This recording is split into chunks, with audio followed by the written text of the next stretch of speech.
Today we're gonna try out Druid Farming. So this is something that I actually tried out recently. I want to give it one more shot because it was kind of interesting last time. And well, the main reason why I want to do it is because these guys actually got a, let me just use the ability, they got a small buff in the latest update, so they are a little bit better at farming. And honestly, I feel like another brick is just the map if you want to do this, just because, well, what you can do here with these farms is, I'm starting here on the right side, you can place 3 farms on top, and then you can go towards the left side and you can create this little rectangle in which you can fit, I think that we could do 8 druids in total. So yeah, that should be pretty interesting actually. So when you have 8 druids, all of them going to work, I think it's also gonna work well versus the spawns the Bloonarius has. And I think that this is overall a good challenge just because this is going to be, well, it's on another brick, and another brick is an intermediate, no, it's actually even an advanced map, it's not even an intermediate map. What am I talking about? So it should be an interesting run.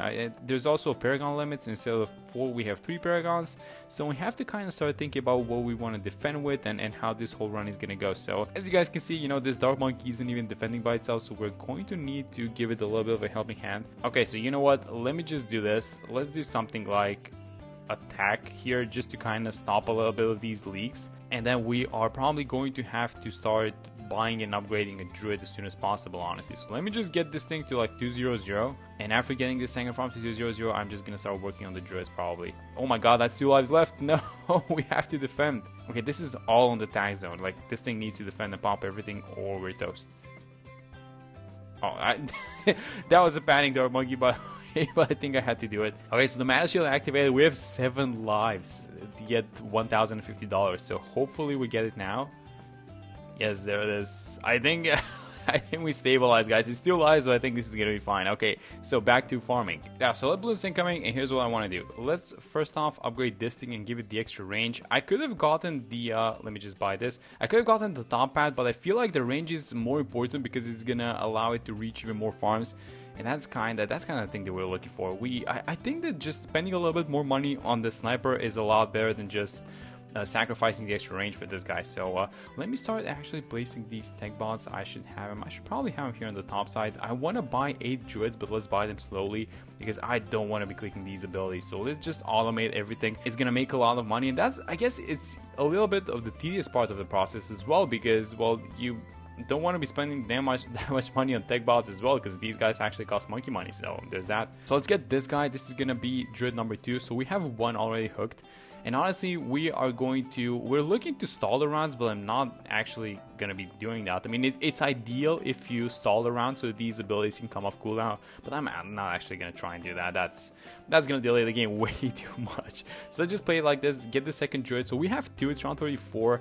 I'm probably gonna get 1 more, honestly, and then we should probably stop with the druids and we should start thinking about defending. So these guys are all 0-3. Yeah, everyone's 0-4-1. Well, this guy's gonna become 0-4-1 in a second, and let's just see how much money it made. So it made 1.1k, and the other guy made 1.1k as well. So that means that it's a lot of farms in range. So let's upgrade this one. That's gonna be druid number 3. So here's what we're gonna do. We're gonna get the blade maelstrom. And then after getting the blade maelstrom, I think I should probably get an alchemist, honestly, for this guy. But let's get, oh my god, why am I making so much money? Is this the druids? I did not expect this much money. Like, I was a little bit scared. Okay, so let me upgrade that thing. There's a sticky. So this is basically the idea that I have for this one, is going to be the sticky, and then we're going to use the abilities, and I'm actually going to do this. So this is just like going to be a 3/0/0 alchemist to buff everything up, and hopefully this is going to be enough. Oh my god, so many skulls. I completely forgot how to leave Bloonarius because we were playing phase for so long. How many skulls did phase have? Actually, like 3, somewhere between 3 and 5 on the elite phase, and I kind of forgot that the Bloonarius has like a million of them. How many is that? 1, 2, 3, 4, 5, 6. That's 7 skulls that this guy has. Okay. So here come the balloons, and oh my god, the druids just took care of everything. What? Wait a minute, is this an actual strategy versus Bloonarius? Because I only have, well, I had 3, now I have 4. Wait a minute, did these guys take care of all the spawns? Oh my god, this is an actual strategy versus Bloonarius. I can't believe this thing.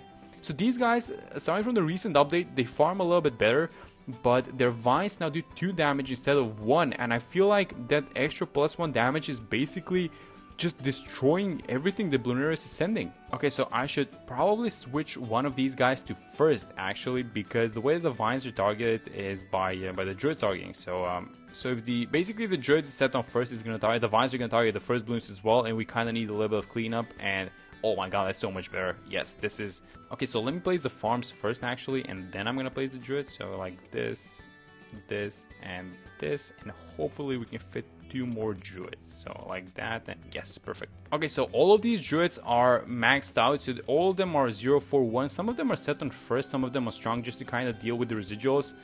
But, oh my god, we're not doing any damage. I just realized, I was upgrading these druids and I just realized we're not doing any damage to the boss, and we haven't been doing that for like a while. So let's just do this. Get like a dodge just to deal with these small camo balloons. But these druids are absolutely amazing versus Lunaris. I'm gonna keep the Blade Maelstrom just because I'm a little scared of what's gonna happen. But I shouldn't be. Oh my god, they just destroyed the entire wave in like seconds. We're gonna have one more skull. Let's see how they do. So it's gonna pop now. It's a very short track left, and yeah, these druids, they don't care. These druids are so good. Oh my god, that's so good versus Elite Lunarius. So I guess we're gonna keep all these guys. I should probably sell the ninja. I'm gonna get this guy to the sharpshooter to that, and I'm gonna give it like a 3/0/0 alchemist. So the thing that these guys are lacking is a little bit of Moab class damage, and we should also start upgrading to BRFs. So a way to gauge on how good we're doing on farming is usually I take a look at how many BRS I have before the tier 2 comes out, and usually like having 5, 6, 7, that means that you're on a good track.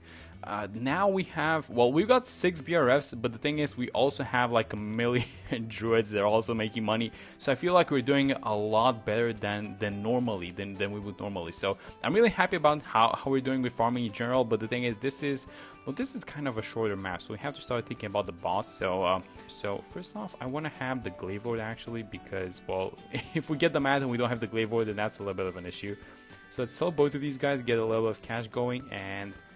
Wait, is this even gonna be in time? What is happening? Maybe I should not have bought at least one of the farms. Maybe like 1 BRF, I should have left it at like 6, maybe? That's fine, I think we're gonna be fine actually. So let's just buy the mat, do as much damage as possible now. And then, so we're gonna have it now, so let's lock it in place like here.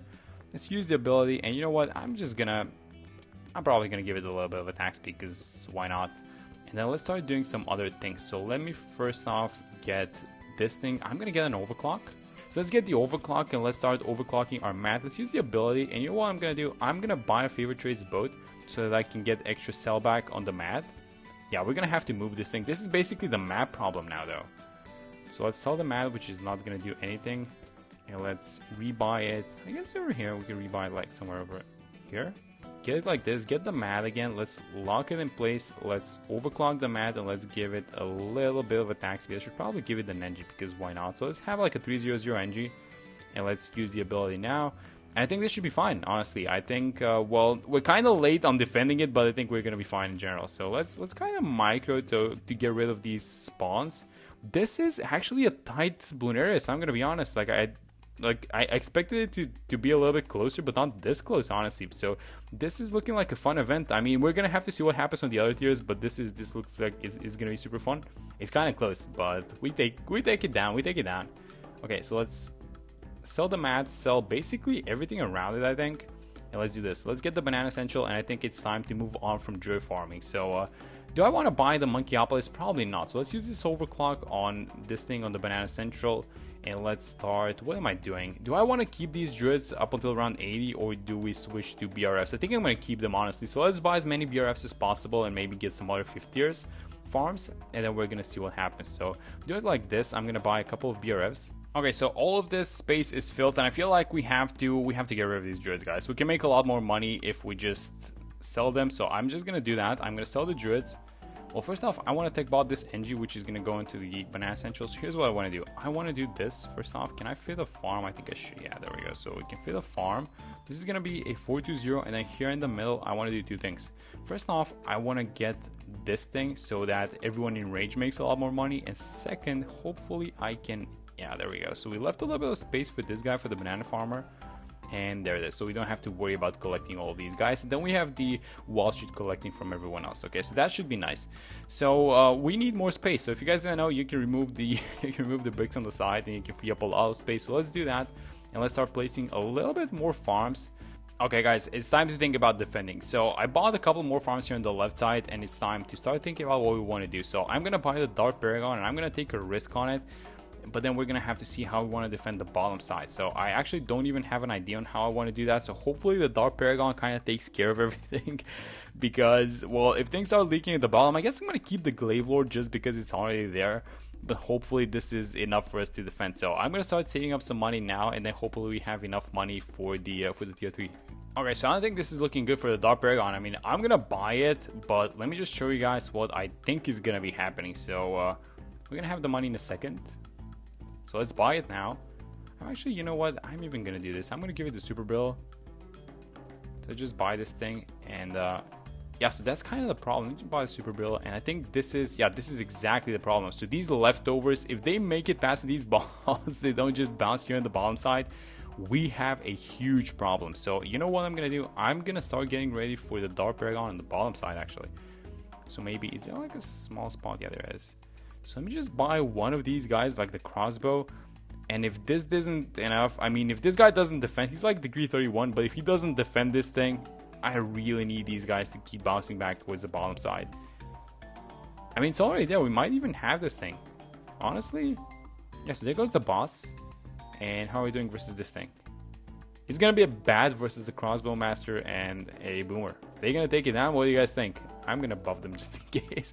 I'm not sure if they're gonna take him down. Let's just do this.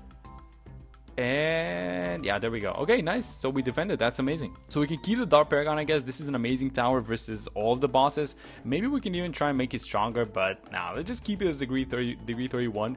And let's just keep farming. So I guess the thing with this map is in general that because there's this huge wall in the middle, what we want to do is we want to buy these global paragons. So I'm thinking the Ace Paragon for sure, and then maybe something else. The VTSG can actually see over the wall, so that's maybe one of the towers that we want to buy. So I guess the Ace Paragon and the VTSG are the ones that we're working towards. Okay guys, so just finishing up these boomerangs, I think this is the last one that I have, and what I decided on doing is I'm actually gonna get the boomerang paragon here at the bottom. So let's just wait for the boss to appear. I actually filled up this spot on the left with a little bit more farms. So let's do this thing. I want to get the Glaive Dominance just because this is going to give like a 10% buff. It's gonna fix the bottom side, right? So these spawns, basically these mobs, are going to get taken care of. And it's also going to give a little bit of a buff to the Dark Paragon. So the Dark Paragon is going to be, I guess, the main one that's going to be doing most of the damage, but the Boomer is going to help with the cleanup and maybe do a little bit on its own. So I also want to do this thing actually. So let's have this guy on strong, and hopefully this is gonna be enough. I wanna give them as much help as possible, especially for this Dark Paragon, because if the boss comes towards the bottom side, I'm not even sure if the Boomer is gonna be able to fully take care of it by itself. So hopefully this Dark Paragon does the majority of the work, I guess. Let me move the Super Barrel actually. So I bought this thing here, so let me just upgrade this thing to a Super Barrel.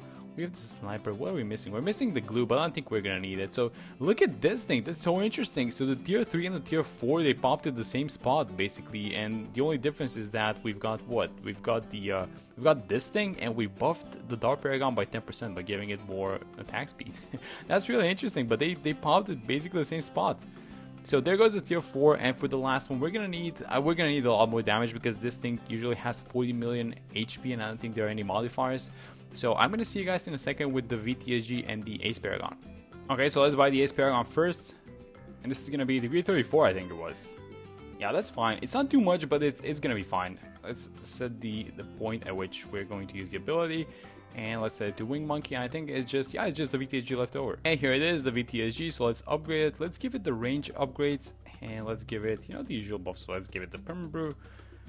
Let's get the Homeland Defense Village. What else are we getting? We got the debuffs. I think we're actually fine. I mean, I could buy a support temple, but I don't think we need it. I think we're basically fine. You know what I'm gonna do? I'm just gonna get this thing like an Ultra Boost, and we can hook the Ultra Boost to one of the deck bonds that we had. I'm also gonna hook it to the this thing, to the Homeland, and yeah, this should be more than enough, guys. It's 40 million HP. Let's see how we're gonna do. So let's get the Ultra Boost onto the VTSG. These abilities are gonna go off by themselves. You don't see them because I have FX turned down, but you should be able to see at least Bloonarius' HP go down super fast. This is really a short map, and you can kind of tell where Bloonarius is and how much damage we're doing. I mean, it's definitely gonna make it over the bend, but how far is it gonna make it? I don't know. I hope it doesn't make it too far. So the Dark Paragon is like a huge portion of the damage. I guess the VTSG is doing well. Actually, is it even that close? So like the Dart is gonna stop attacking in a second, and we're gonna see how much damage we're actually doing without it. So Let me check its range. Yeah, so it's about to exit its range in a second. Yeah, so the Dark Paragon is no longer attacking. Now let's see how much damage we actually have without the Dark Paragon. And the Boomer is not attacking either, so it's just the VTSG at this point. Let's move the ability for one last time, I feel like. I have it there. And this should, yeah, that triggered the last skull. And basically, it's all on the Boomer and the VTSG and the Ace. The Ace isn't doing too bad, but it's not like a super high degree. So this boss actually made it a little bit further. It's a lot of damage that we're doing to it, but it's like 40 million HP, guys. This is Bloonarius. It's not a joke. This is the boss blue with the most HP. So, but there it goes. We actually defeated it, and it was all powered by Druid Farming, which was actually a little bit surprising, given how it dealt with the tier 1 Bloonarius. That actually surprised me how good they are. It was only like 3 Druids, and they took care of all the spawns. So it is actually a legitimate strategy versus Elite Bloonarius, and it makes a lot of money. So that's it for this one. Hope you guys enjoyed it. It was a really fun video trying out Druid Farming, and I hope you guys give it a shot as well in your own games. But that's it for this one. I'll see you guys in the next one.